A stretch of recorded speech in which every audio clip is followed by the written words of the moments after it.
it off for Virginia Tech. Wanye Thomas, Tobias Oliver back to receive for the Yellow Jackets. And this game will begin 1st and 10.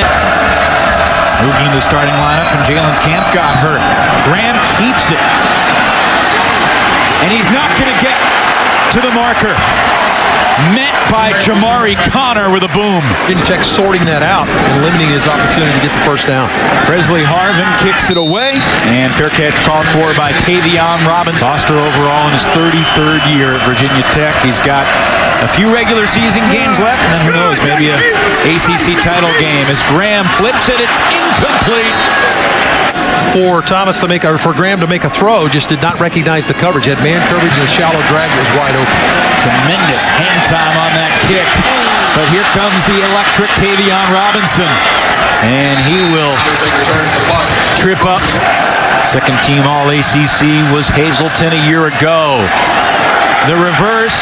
This is Robinson, and he's got a lot of green in front of him. Tavion Robinson inside Georgia Tech territory, out of bounds around the 22. Fake the reverse on the screen on 3rd down, the last play. Now they come back with the reverse. Hendon Hooker out trying to get a block. Been here a lot defensively, but teams are only converting 53% of the time touchdowns. Hooker zips it to the perimeter. This is Turner. 2nd and goal. Hooker up the middle.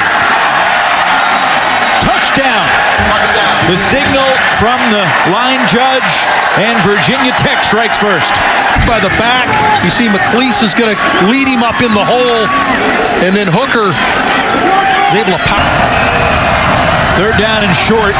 Graham throws, and it's dropped. Incomplete. One on the young receiver, Kalani Norris. Youngster out of Miami. Got to come back to the football.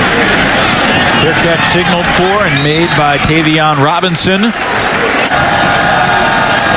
Hooker claps his hands, looks to throw. Deep down the sideline. Trey Turner makes the catch over the shoulder, right in front of the Georgia Tech bench. Pressure, Trey Swilling one-on-one on the outside, and this is just a fade route, go route down the sideline. And how good is that throw by Hendon Hooker? Drops it right down the chimney chute to Trey Turner. From the Georgia Tech 34, Patterson keeps it up the middle. He's got the first down and more.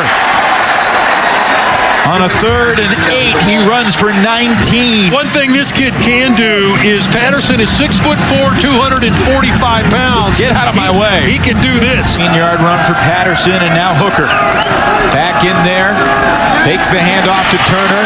Pressure coming. He gets the screen off, and look at this. Georgia Tech prevents him from scoring, but it's 1st and goal from the 2. Walton, the corner. When he caught this, Evan, I stuck my hands in here. It's a touchdown. They caught him in a pressure look. King's got all the blockers out in front. And you look up and say, wait a minute. Hey, Damon Hazleton, get a block for me, will you? But what a play by the freshman corner. Similar spot to where Hooker run it in. This time it is Keyshawn King rumbling into the end zone. Touchdown, Virginia Tech. Give King the payoff. Excellent call on the screen play to catch Georgia Tech into pressure. An opportunity to go ahead and shove it in the end zone. Just power play straight up the middle. Very similar to the quarterback run, only this time it's King carrying the football and really goes in pretty much untouched. It kind of really showed, hey, this guy's got some skills now. It's hard to impress former quarterback Dave Archer, but he was watching film, and you said last year watching him warm up, you were impressed with the arm. Meanwhile, this Hokies defense is pretty impressive too. Long again. Yeah, this is just a sweep play, kind of a zone read type play. Graham could have kept 44 seconds remaining in the opening quarter.